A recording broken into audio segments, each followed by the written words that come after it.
회사 로비 대리석 바닥에 난 내 몸이 부딪히며 둔탁한 소리가 났습니다. 지나가던 정장 입은 사람들이 일제히 우리를 쳐다보더군요. 사위는 마치 벌레라도 치우듯 내 손을 뿌리치며 말했습니다. 비린내 나게 왜 여기까지 와요? 여기가 어디라고 와서 이 꼴을 만들어요? 사람들 보기 전에 그냥 조용히 가세요. 제발요. 비린내. 내가 지난 20년간 두 자식 먹여 살리려고 시장 한복판에서 생선을 팔았단 그 이유로 이 자리에서 이런 말을 들어야 하나요? 그런데 말입니다. 그때 제 팔을 붙잡아 일으켜 세운 사람이 있었어요. 정장 차림의 깔끔한 외모, 날카롭고도 선한 눈빛. 어머님, 아니 여기서 뵐 줄은 몰랐습니다. 괜찮으세요? 그 사람은 바로 이 로펌의 대표였습니다. 몇 달 전 우리 생선 가게의 단골 손님의 남편. 그때 심정지로 쓰러졌던 남자. 그리고 제 아들이 구한 사람. 회상 전환 6개월 전 시장 가게 장면. 그날도 저는 시장에서 생선을 손질하고 있었습니다. 사장님, 박대 좀 있어요? 자주 오시던 단골 손님이었죠. 서울말을 유난히 정갈하게 쓰던 그 사모님. 남편이 박대 좋아하더라고요. 군산분이라네요. 사장님이 손질해 주신 박대 최고예요. 그날따라 이상하게 아들이 일찍 왔어요. 엄마 퇴근할 시간 됐잖아. 같이 가게 정리하려고 왔지. 그 말이 떨어지자마자 단골 손님 남편이 가게 앞에서 쓰러졌습니다. 엄마 119 불러 지금 바로. 그리고 아들은 쓰러진 남자에게 심폐소생술을 시작했죠. 사람들 몰려들고 구급차 도착하고 다행히도 남자는 살아났습니다. 사모님이 말하길 남편은 서울 법조계에서 제법 알려진 변호사라더군요. 그게 이 로펌 대표였습니다. 회상 종료 다시 현재 로펌 로비. 김면, 지금 뭐 하는 겁니까? 이분이 누군지 알고 지금 밀친 겁니까? 사위는 눈이 휘둥그레져선 입을 열지 못했습니다. 대표는 나를 보호하듯 앞으로 나서며 외쳤습니다.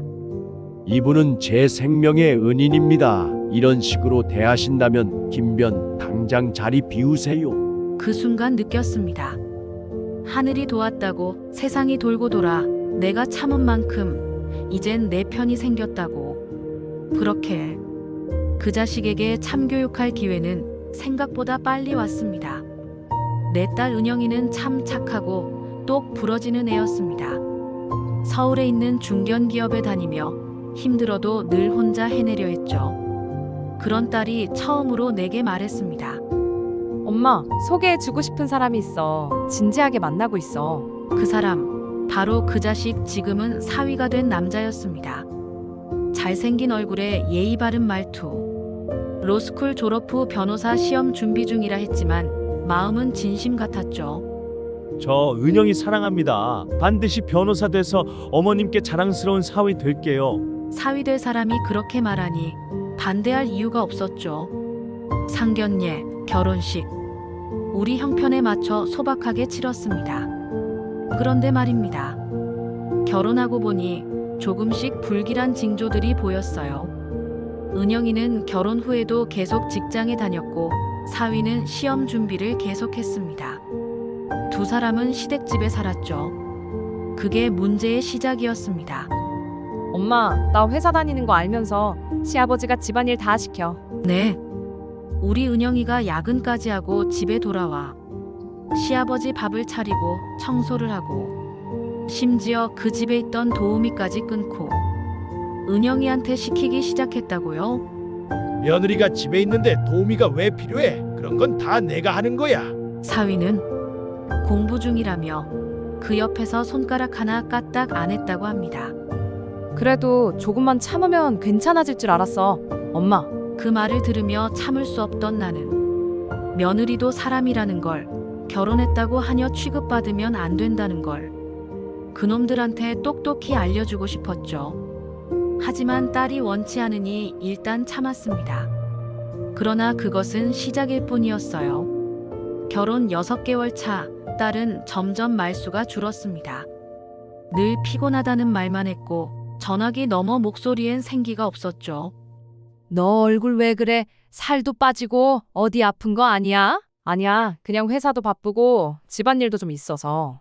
회사 다니면서 야근하고 집안일까지. 이젠 대놓고 시댁살이를 시키는 거였죠. 그날 딸이 울먹이며 말했습니다. 엄마, 아버님 친구들 온다고 잡채해달래. 며느리 손맛 보여줘야 된대. 라면도 못 끓이던 내가 잡채를 하래? 입에서 욕이 튀어나올 뻔했습니다.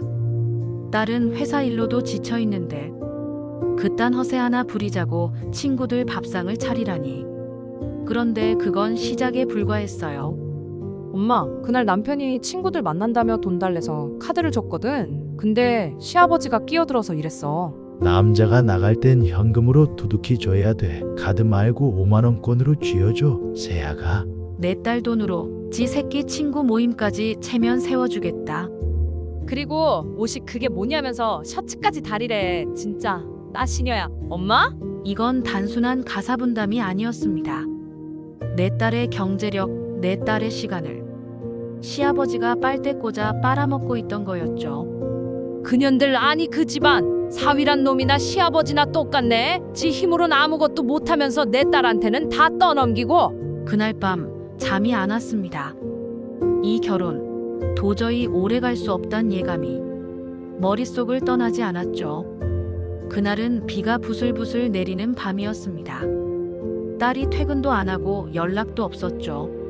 심장이 쿵쾅대기 시작한 건 대문 앞에서 초인종도 없이 들리는 흐느낌이었습니다. 엄마, 나 어떡해. 나 임신했어. 말을 마친 딸은 주저앉아 울기 시작했습니다. 내 가슴이 무너지는 소리가 들리는 것 같았죠. 은영아, 임신 축하해야 하는데 왜 그래? 누구한테 말했어? 아직 말 못했어. 무슨 말이 나올지 너무 무서워서. 그리고 나 쉬고 싶어. 엄마? 딸은 병원에서 과로 진단을 받고 두통, 기력 저하, 스트레스성 위장장애까지 여러 증상이 겹쳐 있었다고 했습니다. 그래서 딸은 용기 내서 말했대요. 한두 달 휴직하겠다고. 그랬더니 신랑이랑 아버님 둘 다 내가 돈줄 끊기려고 작정한 줄 아나 봐. 뻔뻔하긴 우리 아들이 이제 변호사 됐다고 슬슬 발 뺄 궁리하는 거지. 요즘 이직도 어렵고 내가 일 그만두면 당장 생활비는 어떻게 하자는 거야? 딸이 한두 달 쉬는 것도 그들 눈엔 빨대 꽂는 행위였던 겁니다. 그뿐만이 아니었습니다. 딸이 말하길 사위는 이미 마음이 떠나 있었다고 했습니다. 자기가 말했어. 이혼하자고. 이제야 진짜 사랑을 찾은 것 같다고. 그 순간 난 눈앞이 깜깜해졌습니다. 시험 준비하던 시절 뒷바라지 다 해주고 자기 아버지까지 챙겨줬던 우리 딸인데 이제 와서 뱃속에 아기까지 있는 딸을 버린다고. 그래, 이젠 내가 나설 차례다. 그놈들 절대 그냥 안 넘긴다. 딸 버린 죄값 내가 꼭 받아낼 거야. 그날 아침 시장 가게 문을 닫았습니다. 장사는 접고 비닐장갑도 벗었습니다. 옷차림은 여전히 시장 사람처럼 투박했지만 마음만은 변호사 뺨치는 각오로 무장했죠. 그래, 이제는 내가 움직일 차례다. 로펌 로비는 반짝거렸고 정장을 입은 사람들이 바쁘게 오갔습니다. 내가 거기 서 있는 것 자체가 누군가에겐 우스워 보였겠죠. 하지만 그건 중요하지 않았어요. 나는 그 자식을 찾아야 했으니까요. 이서방, 잠깐 얘기 좀 하자. 사위는 나를 보는 순간 눈빛이 바뀌었습니다. 민망함, 당황, 짜증, 수치심. 복잡한 표정으로 내게 다가왔죠. 여기까지 왜 오셨어요? 진짜 미치셨습니까? 창피하게. 그놈은 누가 볼까봐 목소리를 낮췄지만 그 말 하나하나가 날 더 자극했습니다. 너한텐 창피하겠지? 하지만 나는 지금 우리 딸의 인생을 지키러 온 거야. 그만 가세요. 가시라고요. 이러다 정말 신고합니다. 신고? 해봐. 내가 지금 너한테 줄 선물이 하나 있어. 우리 은영이 임신했다. 그 말에 사위의 눈동자가 흔들렸습니다. 하지만 여전히 그는 발뺌하려 했고 결국 날 향해 손을 뻗었습니다. 아 진짜 비켜요. 제발. 나는 그 힘에 밀려 바닥에 나동그러졌고 로비에 있는 사람들이 일제히 고개를 돌렸습니다. 순간 낯익은 목소리가 들렸습니다. 김변, 지금 뭐 하는 겁니까? 사위가 얼어붙은 표정으로 뒤돌아봤습니다. 거기 서 있던 사람. 몇 달 전 우리 생선가게 앞에서 내 아들이 살려낸 바로 그 남자. 이 로펌의 대표. 이분이 누군 줄 알고 내 생명의 은인에게 뭐 하는 짓입니까? 그날 이후 모든 판이 바뀌었습니다. 나는 혼자가 아니었어요. 그리고 이제 본격적으로 사이다 응징이 시작됩니다. 로펌 대표가 사위 앞에서 단호하게 선을 긋자 그날 로비에 있던 사람들 하나같이 입을 다물지 못했습니다. 그중 몇몇은 귓속말로 속삭이기 시작했죠. 방금 밀친 사람 김변 장모님이라던데. 진짜 아까도 소문 있었잖아. 여직원이랑. 그래요. 이미 그놈의 소문은 회사 안에 퍼져 있었습니다. 딸이 본 건 착각이 아니었어요. 회상 삽입달의 목격 장면. 엄마, 그날 야근한다고 했거든. 근데 이상했어. 그날 그 로펌에 몰래 가봤어. 딸은 입구에서 기다렸다가 사위가 퇴근하는 모습을 봤습니다. 팔짱을 낀 채 한 젊은 여자 직원과 웃고 떠들며 나오는 모습. 그 여자 경리였어. 예전에 집 들일 때 한 번 본 적 있어. 딸은 사위의 카드 사용 내역까지 조사했죠. 꽃집, 레스토랑, 호텔 뷔페. 한두 번이 아니었습니다. 이쯤이면 이건 불륜이 아니라 사기 결혼이야. 시험 합격할 때까지만 딸을 이용한 거잖아. 그리고 로펌 대표에게 그 증거들을 보여줬습니다. 회사 내 연애는 사적인 일이지만 업무 시간 중 부적절한 행동, 고객 신뢰를 해치는 행위라면 얘기가 다릅니다. 이건 조직 위험입니다. 그날로 사위는 대기발령 조치되었고 격리 여직원 역시 징계위원회에 회부됐습니다. 회사 안에서 이미 사위는 도장 찍힌 쓰레기가 됐고 결혼하고 와이프 돈 빨다가 변호사 되자마자 바람이라니. 드라마도 저렇게 못 써. 그 순간 깨달았죠. 참아온 것, 속아준 것 다 이제 복수로 되갚아줄 때란 걸. 로펌 대표는 사위와 그 여직원에 대한 징계를 바로 진행했습니다. 그리고 나에게 정중히 말하더군요. 어머님, 지금부터는 제가 도와드리겠습니다. 법적으로 아주 철저하게 준비하시죠. 그날 이후 대표는 사위의 위법 행위에 대해 조목조목 정리해줬습니다. 대표 정리 사위에게 적용 가능한 법적 죄목 목록. 1. 혼인 파탄 유책 사유 상간 소송 가능. 2. 경제적 착취 및 부양 회피 손해배상 소송 가능. 3. 임신 중 정신적 고통 유발 정신적 위자료 증액 사유. 4. 협박성 언행 및 사생활 위협 협박죄 및 명예훼손. 어머, 이런 게 다 가능하단 말씀이세요? 김변은 법을 아는 사람이기에 더 강하게 책임을 물을 수 있습니다. 전문직 윤리 위반도 포함되죠. 그 말을 들은 순간 내 가슴 속 어디선가 묵직하게 눌려있던 분노가 불처럼 피어올랐습니다. 좋아요. 우리 딸 절대 더 이상 울게 안 둘 겁니다. 저 인간들 뼈저리게 후회하게 만들어줘요. 그리고 대표님은 로펌의 가장 믿을 만한 변호사 한 명을 딸 전담으로 배정해줬습니다. 동시에 나도 가만히 있지 않았습니다. 김순자의 사이다 자료 수집 활동, 딸의 통화 녹음 파일 확보, 사위와 시아버지의 문자 캡처, 카드 사용 내역 일자별 정리, 병원 진단서 과로 증명서 사본 정리. 그 모든 자료가 A사 파일 2권에 담겼고 이제 그놈들 인생을 송두리째 흔들 준비는 끝났습니다. 며칠 후 사위가 딸을 따로 불러냈습니다. 그 얼굴엔 조금의 죄책감도 없었다고 하더군요. 우리 이혼하자. 너도 이제 알잖아. 난 진짜 사랑을 찾았고 우린 여기까지인 것 같아. 진짜 사랑? 그 경리 말하는 거야? 됐어. 소란 피우지 말고 조용히 정리하자. 그동안 쓴 돈이랑 정리는 알아서 할 테니까. 딸은 웃었습니다. 비로소 처음으로 그놈 앞에서 당하지 않는 표정을 지었다고 했습니다. 정리? 아, 걱정 마. 우리 이미 소송 준비 다 끝났거든. 뭐? 이혼 소송. 우리가 먼저 낼 거야. 그리고 위자료 너한테 받을 수 있는 최대치로 청구할 거고. 참, 너 내가 임신한 거 아직 모르지? 그놈의 얼굴이 하얗게 질렸다고 했습니다. 하지만 그게 끝이 아니었어요. 나는 딸과 함께 대표님과 상의해 사전 언론 대응 자료까지 만들었습니다. 법조계에서 윤리적 결격 사유로 거론될 만큼 사위의 평판을 철저히 깎아내릴 수 있는 준비 말입니다. 감정적으로만 가면 안 돼. 정확하게 무너뜨릴 방법으로 간다.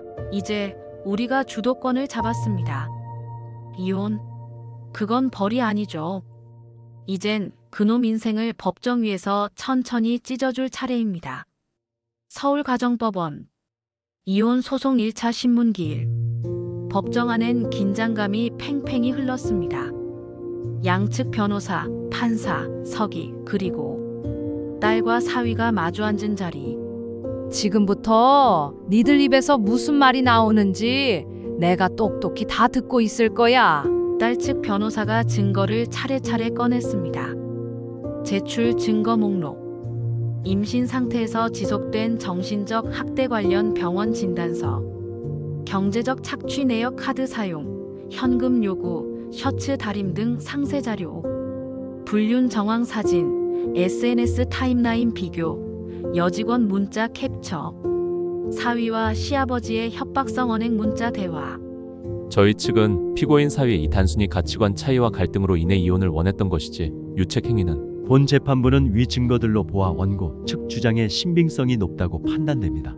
법정에 앉아있는 시아버지는 입을 꼭 다문 채 사위 옆에 앉아 있었습니다. 하지만 그날 법정 밖에서는 더 큰 일이 벌어지고 있었죠. 로펌 내 익명 게시판, 법조계 온라인 커뮤니티, 김변의 불륜 유책이혼 임신 아내버림 사건이 퍼지기 시작했습니다. 윤리교육 들을 시간에 불륜지 랬네 크크. 이혼 소송 패소한 변호사한테 사건 의뢰할 고객이 있을까? 사위는 점점 몰려들었습니다. 재판은 겨우 시작이었지만 이미 세상은 그를 패배자로 낙인 찍고 있었죠. 그래, 이건 시작에 불과해. 이제부터 진짜 무릎 꿇릴 차례야. 사위는 재판 이후 회사로 돌아가지 못했습니다. 대표가 직접 회의석상에서 말했죠. 김변은 당분간 휴직 처리합니다. 직장 내 평판 문제, 고객 신뢰 훼손, 내부 윤리 위반, 당신은 지금 변호사이기 이전에 책임져야 할 남편이자 사람입니다. 대표의 마지막 말은 공기마저 싸늘하게 만들었습니다. 그리고 무엇보다 내 생명의 은인 앞에서 당신이 했던 행동, 나는 절대 잊지 않을 겁니다. 그 순간 사위는 고개를 푹 숙였습니다.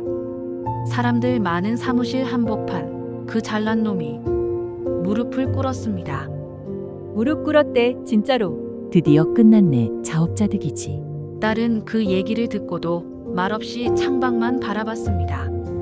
하지만 난 그 말을 전하고 싶었죠. 은영아, 그놈 결국 무릎 꿇었다. 내가 참은 시간, 고생한 세월 절대 헛된 거 아니야. 그날 밤 딸은 처음으로 눈물을 보였습니다. 하지만 이번엔 억울해서가 아니라 끝났다는 안도감에서. 재판이 진행되면서 사위뿐만 아니라 그 시아버지, 그러니까 그 꼰대 영감탱이도 가만히 있을 수 없었습니다. 아니, 내가 뭘 잘못했단 말이오. 며느리가 밥 한 끼 제대로 못 차려준 게 죄요. 하지만 우리가 준비한 건 그가 은영이에게 했던 모욕적인 말들, 강요, 경제적 압박의 증거였습니다. 증거 제출 시아버지 편. 시아버지 음성 녹음밥을 남편 카드로 시켜 먹자고. 내 자존심은 문자 캡처 내가 돈 안 버는 사람처럼 보여. 연금 꼬박꼬박 나온다니까. 며느리에게 친구 접대용 잡채 요구 정황 정리. 원고는 정신적 피해에 대한 손해배상을 시아버지에게도 청구하겠다고 했습니다. 피고 측은 이 부분 어떻게 생각하십니까? 아니, 나이 먹은 게 죄요? 그냥 옛날 방식대로 며느리 대했을 뿐인데. 옛날 방식?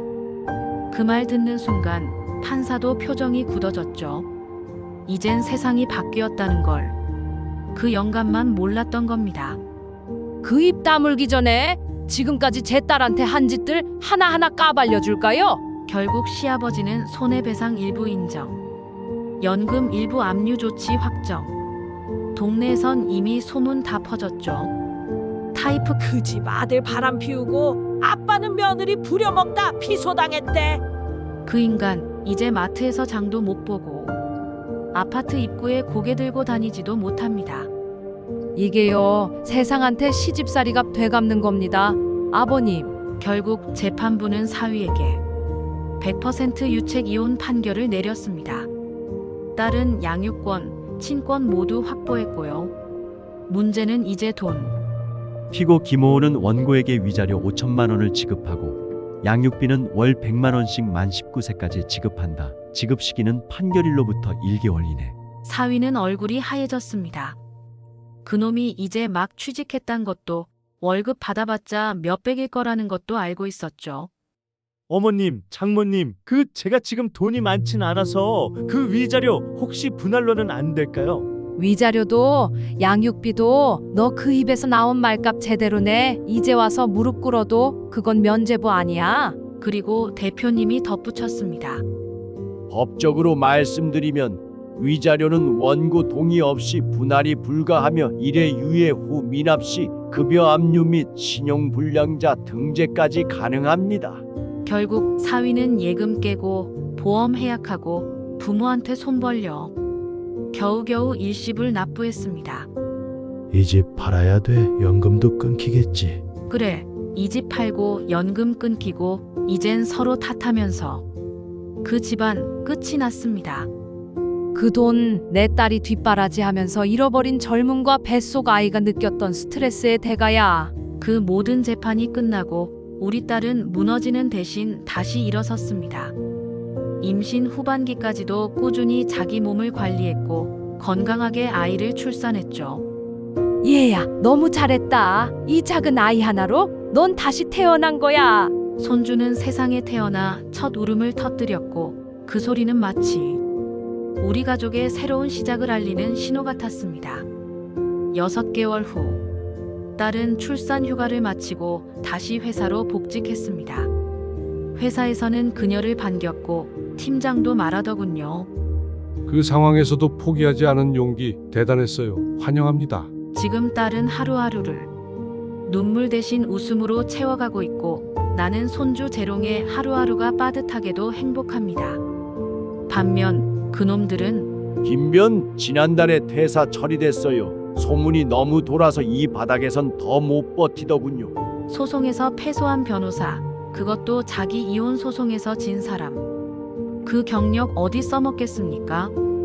내가 무릎 꿇고 빌던 그날 그게 네 인생 마지막 명함이었다. 시아버지, 그 인간은 집 팔고 월세로 이사. 동네에선 말도 못 붙일 정도로 어깨가 축 처져 있다더군요. 그 집 말아먹었대. 아들이란 놈 하나 잘못 키워서 말이야. 그날 이후 그놈이 보낸 위자료는 한 번도 늦지 않았습니다.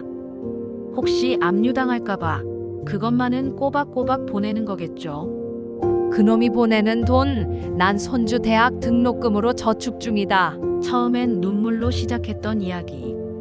지금은 매일 아침 손주의 웃음으로 시작합니다.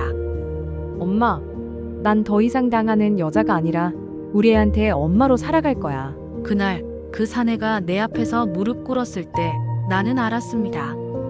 남들 좋자고 참고 살았던 시간들 그때는 끝났어. 이제는 참지 않는 내 이야기를 시작할 거야. 안녕하세요. 오늘의 이야기가 당신 마음에 작은 여운을 남겼다면 조용히 함께 해주세요. 구독과 좋아요, 알림 설정은 이 이야기를 계속 전해드리는데 큰 힘이 됩니다. 그리고 댓글로 당신의 이야기도 나눠주세요. 우리네 삶의 이야기, 다음 편에서 다시 찾아뵙겠습니다.